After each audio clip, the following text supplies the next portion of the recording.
Hi hello నమస్తే, ఇది మన యూట్యూబ్ ఛానల్. ముందుగా మన ఛానల్ని చూస్తున్నట్లయితే మన ఛానల్ని సబ్స్క్రైబ్ చేసుకోండి. యోగ సాధన గురించి రకరకాల వ్యక్తులు, స్వాములు, సంస్థలు వివిధ మార్గాలు చెప్పారు. కానీ మన రచయిత దృష్టిలో ఇవన్నీ అనవసరం. ఇది అతని వ్యక్తిగత అనుభవం.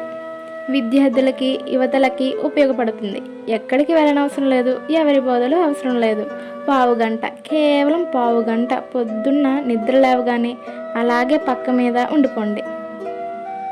దిండి కింద తలపెట్టి ఆ చీకట్లో కళ్ళు మూసుకుని మనసు ప్రశాంతంగా ఉంచుకోండి. నిన్న ఏం సాధించారో గుర్తు తెచ్చుకోండి. నిన్నటి ఆహ్లాద విషయాల్ని తెలుసుకోండి. అంటే ఇంకా వివరంగా చెప్పాలంటే నిన్నటికి ఈ రోజుకి మధ్య కనీసం ఒకటన్నా ప్లస్ ఉండాలి. మంచి వాక్యం చదవడము, పాట వినడము, లేకపోతే ఒక మంచి పని చేయడం, చివరికి గదిలో బూజు తొలపడం లాంటివైనా సరే. అడవిలో ఒక సింహం నిద్ర లేవగానే చిన్న జింకపిల్ల కోసం వెతుకుతూ బయలుదేరటంతో తన దినచర్య ప్రారంభిస్తుంది. సింహం బారి నుంచి తప్పించుకోవడం ఎలా అన్న ఆలోచనతో అదే అడవిలో ప్రతి జింకపిల్ల నిద్రలేస్తుంది. ఇంత భయంకరమైన బాధ మనకు లేదన్న విషయం గుర్తు చేసుకుంటూ నిద్రలేవండి. మనం అడవిలో పుట్టలేదు, కనీసం ఆఫ్ఘనిస్తాన్లో పుట్టలేదు. మంచి కాఫీ, న్యూస్ పేపరు, టీవీలతో స్వాగతం పలికే సుప్రభాతాన్ని ఆహ్వానిస్తూ నిద్రలేవండి. ఈరోజు ఏం చేయాలో పునశ్చరణ చేసుకోండి. వరుస క్రమంలో వాటిని పేర్చుకోండి. ఈ రోజంతా ఆనందంగా ఉండబోతుంది అనుకోండి. ప్రకృతి మనకి అందమైన సూర్యోదయాన్ని, పూల మీద మంచు బిందువుల్ని ఇచ్చింది. విషాదించడం మానేసి నేను వీటిని ఆస్వాదిస్తూ అలౌకికమైన ఆనందాన్ని పొందబోతున్నాను అని పదే పదే అనుకోండి. పొద్దున్నే మంచి పుస్తకం చదవడం దగ్గర నుంచి రాత్రి భోజనం వరకు అన్నీ ఆనందకరమైన విషయాలే. ఈరోజు చేస్తున్న పనిలో ఆనందం పొందబోతున్నాం అని పదే పదే అనుకోండి. జీవితంలో కొంత స్థాయి వచ్చే వరకు కొన్ని ఇష్టం లేని పనులను కూడా చేయవలసి వస్తుంది. ఇష్టం లేని పనులని తప్పనిసరి పరిస్థితుల్లో చేయవలసి వచ్చినా వాటిలో ఆనందం పొందగలగాలి. అడవిలో జంతువుల ఆహారం కోసం అనుక్షణం ప్రాణాన్ని రిస్క్లో పెట్టాలి.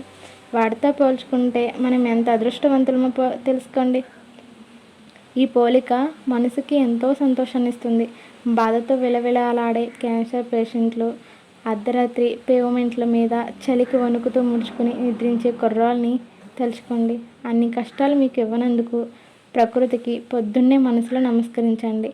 పై కష్టాల్ని గమనిస్తే మీవి ఎంత చిన్నవో ప్రశాంతంగా ఆలోచించండి. మబ్బులు తేలిపోతాయి. అది గ్రీష్మం అయితే సాయంత్రపు ఆరుబయట పక్కని వసంతమైన కోయిల కూతని, వర్షాకాలం అయితే చినుకుల అందాన్ని, హేమంతమైతే చిరుచలిని ఇచ్చింది ప్రకృతి. ఈరోజు నేను దాన్ని ఆస్వాదించబోతున్నాను అన్న భావం తెరలు తెరలుగా ఆనందాన్ని ఇస్తుంది. అలా కాకపోతే మీకు ఆనందం ఇచ్చే వేరే విషయాన్ని తెలుసుకుంటూ ఉత్సాహంగా లేవండి. ఈరోజు టీవీలో వచ్చే క్రికెట్ మ్యాచో మరేదో మీకు సంతోషాన్ని ఇచ్చేది తప్పకుండా ఉంటుంది. ఈరోజు కలుసుకోబోయే వారందరితోనూ సంతోషంగా కమ్యూనికేట్ చేయగలగడం ఎలాగో ఆలోచించండి. నిన్నటి వరకు నేర్చుకున్న కొత్త విషయాల్ని, జ్ఞాపకం పెట్టుకోవాల్సిన అంశాలని పునశ్చరణ చేసుకోండి. నవ్వుతూ లేవండి. బాత్రూంలో అద్దంలో చూసుకుంటూ మిమ్మల్ని మీరు వెక్కిరించుకోండి. ఇంకా నవ్వు వస్తుంది. మీకు మీరు నిజంగా బాగుంటారు. అలా నవ్వుతూ గదిలోంచి బయటకు వచ్చి అందరినీ ఆహ్లాదంగా విష్ చేయండి. చాలు, జీవితానికి అర్థం మీకు తెలిసిపోతుంది. అందరికన్నా మీరెంత అదృష్టవంతులో బోధపడుతుంది. బాంధవ్యాల్ని ఎక్కడుంచాలో అక్కడి వరకు నిక్కచ్చిగా ఉంచగలిగితే డిటాచ్మెంట్ వస్తుంది. మీరు విద్యార్థి అయితే మొదటి 10 మందిలో మీరుంటారు.